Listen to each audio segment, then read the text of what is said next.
Bienvenue sur un nouvel essai de Caroom. Plus d'un an et demi après son lancement, la Peugeot 308 se décline enfin en une très attendue version 100% électrique. Si sur le papier quelques éléments coincent un peu, la réalité est heureusement un peu différente. Découvrez notre essai auto de la compacte électrique dans ce podcast.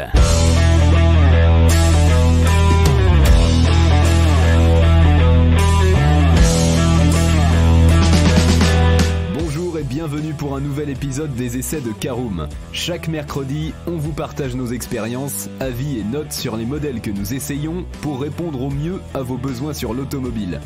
Caroom, c'est un comparateur de voitures neuves, d'occasion et de leasing, mais aussi un guide d'achat qui vous accompagne et vous conseille dans toutes vos démarches automobiles. Bonjour à tous et ravi de vous retrouver cette semaine pour un nouvel essai consacré à la Peugeot i308. Un sommaire en 5 parties. Tout d'abord l'extérieur et le design. En deuxième partie, on rentre à l'intérieur pour le poste de conduite et l'habitabilité de la Peugeot i308. En troisième partie, nous verrons ce qu'elle vaut sur la route. En quatrième partie, nos notes et avis. Et en cinquième et dernière partie, un bilan global de notre essai de la nouvelle Peugeot i308.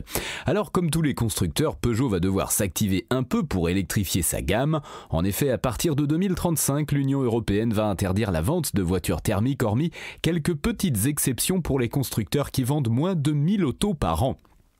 Ce n'est évidemment pas le cas de la marque Olion qui cartonne depuis plusieurs années et dont la 208 est l'une des voitures les plus vendues en France. Cette dernière se décline d'ailleurs en une version 100% électrique, de même que la Peugeot 2008, que nous avons récemment testée sur Caroom.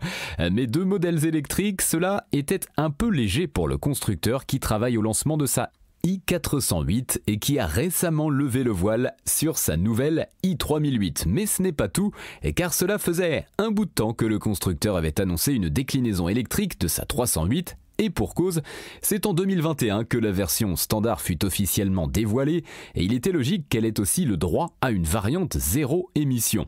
Et dire que cette dernière s'est fait attendre est un doux euphémisme puisque ce n'est finalement qu'au printemps dernier qu'elle a été présentée au grand public, soit plus d'un an après le lancement des variantes essence, diesel et hybride, un retard que l'on doit notamment à la pénurie de semi-conducteurs qui a contraint la firme Olion à revoir ses plans et à modifier son calendrier. Mais voilà que cette nouvelle Peugeot i308 est enfin là, prête à aller chasser sur les terres des Renault Mégane E-Tech, Nissan Leaf et autres Tesla Model 3, sans oublier la MG4 ainsi que la Volkswagen ID4.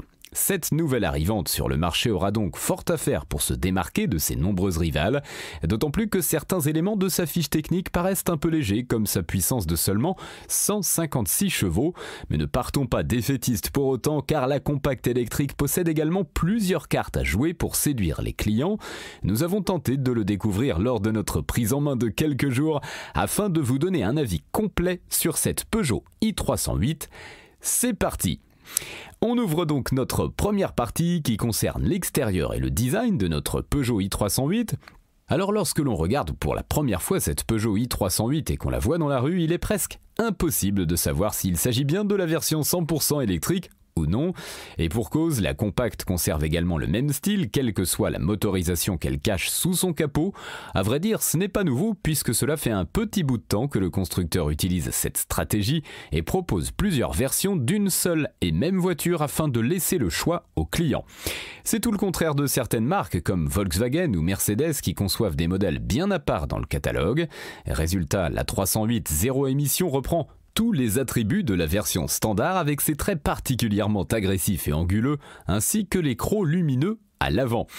Ces derniers entourent une calandre qui n'est donc pas pleine et qui est associée à deux optiques à LED. A noter que la version GT de notre essai adopte la technologie Matrix particulièrement utile lorsque l'on prend la route de nuit, d'autant plus qu'elle est plutôt efficace. En la regardant de profil, on note aussi que la compacte reste identique alors qu'une carrosserie break SW verra le jour un peu plus tard, mais on ne sait pas encore quand. Les dimensions sont également toujours identiques avec une longueur affichée à 4,37 m pour 1,85 m de large et 1,44 m de haut. A noter que la voiture est équipée de jantes de 18 pouces conçues pour optimiser optimiser l'aérodynamisme et réduire la résistance de l'air. À l'arrière, on remarque la présence de 2 canules d'échappement factices dans le bouclier afin de créer l'illusion parfaite. En revanche, on note que la marque a décidé d'abandonner le logo dichroïque des i208 et i3008 au profit du nouveau blason. Enfin, la voiture est livrée de série avec la teinte vert olivine. Deuxième partie, le poste de conduite et l'habitabilité de notre Peugeot i308. Alors, sans surprise, notre poste de conduite profite également du même traitement que l'extérieur de la voiture avec ses lignes anguleuses et un peu torturées.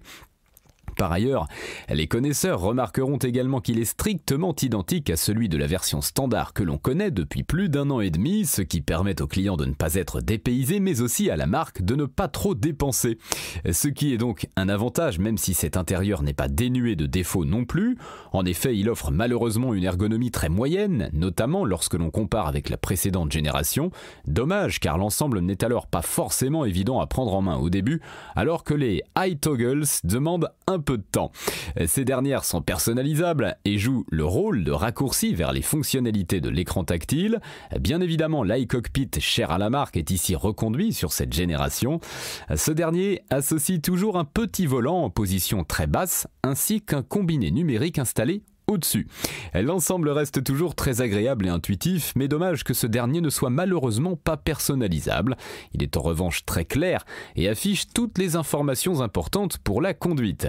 Il permet également de se passer de dispositifs tête haute.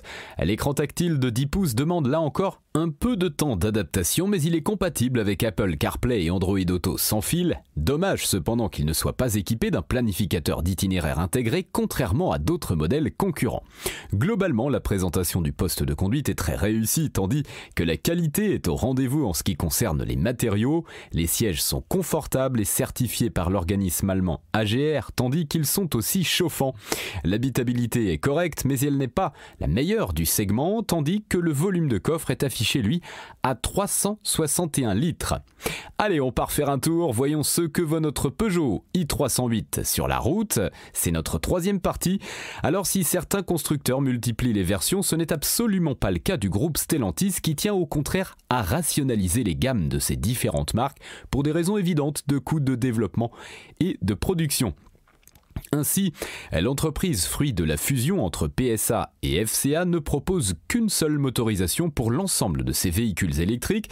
C'est ainsi que la Jeep Avenger, la nouvelle Fiat 600e, la DS3 e-Tense ou encore les Peugeot i208 et i2008 partagent toutes le moteur électrique de 156 chevaux et 260 Nm de couple.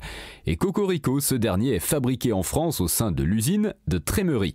Il permet à la compacte de réaliser le 0 à 100 km/h en 10 secondes 5, tandis que la vitesse maximale est quant à elle bridée à 170 km/h afin d'optimiser l'autonomie.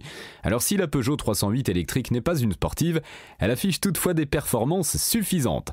Elle embarque dans son plancher une batterie d'une capacité de 54 kWh en légère hausse par rapport à celle de l'ancienne i208.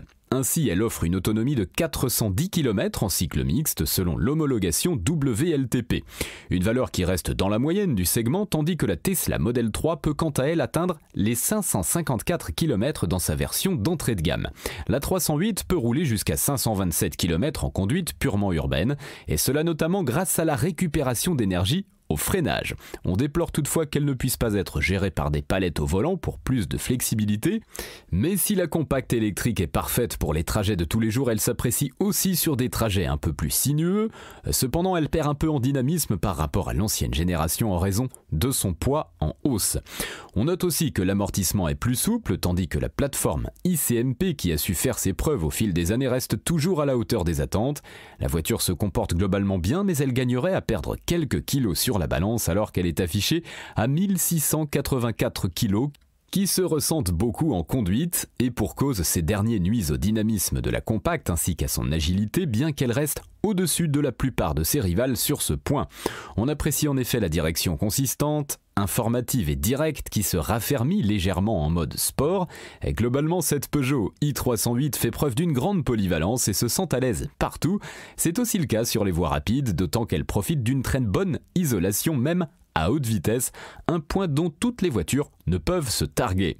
Seul bémol, sa puissance qui reste légèrement en dessous de celle de la plupart de ses rivales. Cependant, on remarque lors de notre prise en main que cela n'est pas vraiment gênant du fait notamment du couple instantané offert par le moteur électrique. Mais là où la compacte bluffe le plus, c'est du côté de la consommation.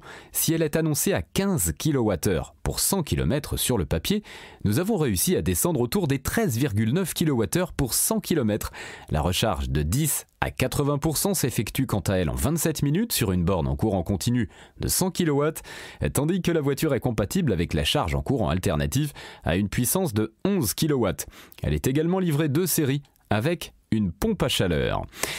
Voilà, on passe à notre quatrième partie, nos notes et avis sur notre essai de la Peugeot i308, 4 catégories en lice, l'esthétique, la conduite, la praticité et le rapport qualité-prix avec une note sur 5 pour chacune de ces catégories.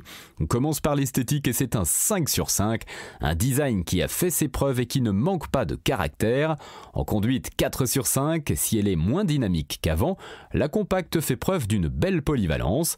En praticité 3 sur 5, notre Peugeot i308 pâtit d'une habitabilité assez moyenne et d'un coffre un peu trop petit. Enfin, en rapport qualité-prix 3 sur 5, affiché à partir de 42 590 €, cette nouvelle version est un peu trop chère à notre goût et face à certaines concurrentes. Voilà, c'est l'heure de faire un bilan de notre essai de la nouvelle Peugeot i308. Elle a été longtemps attendue, mais elle est enfin là et elle remplit parfaitement sa mission. Cependant, la puissance reste en deçà de ses rivales, tandis que l'ergonomie du poste de conduite pourrait être améliorée.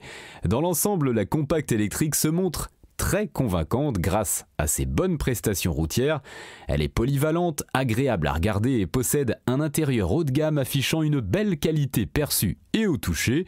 Seul bémol, son poids qui nuit à son dynamisme tandis que sa consommation nous a vraiment séduit.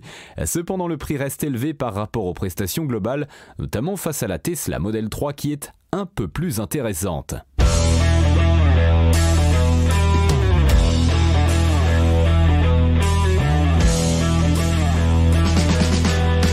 Et bien voilà, on en a fini pour cet essai. Si vous souhaitez avoir davantage d'informations, n'hésitez pas à aller lire l'article en entier. On a mis le lien dans la description plus quelques bonus. Vous pouvez également le retrouver en tapant Caroom, essai Peugeot i308.